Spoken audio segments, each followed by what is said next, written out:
10 معلومات كروية لم تكن تعلم أنها موجودة. 1. ميسي لعب مباراة كاملة بقميص أتلتيكو مدريد. 2. مارسيلو لم يلعب أي مباراة في كوبا أمريكا. 3. يمتلك داني ألفيش أسيستات أكثر من زين الدين زيدان. 4. رونالدينيو كان يمارس العادة السرية قبل مباريات برشلونة، لذلك كان يبدو سعيدا في الملعب. 5. رغم تألق كيفن دي بروين مع مانشستر سيتي، إلا أنه لم يفز بجائزة لاعب الشهر في الدوري الإنجليزي طوال مسيرته. 6. بيبي لديه أسيستات أكثر من أنيستا في الكلاسيكو. 7. تم طرد ليونيل ميسي بعد 44 ثانية من ظهوره الأول مع المنتخب الأرجنتيني. 8.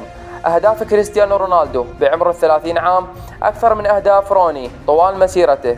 9. من عام 2002 إلى عام 2011 لم يخسر مورينيو أي مباراة على أرضه. 10. سيرجيو روبرتو لديه مساهمات أكثر من توني كروس في الكلاسيكو.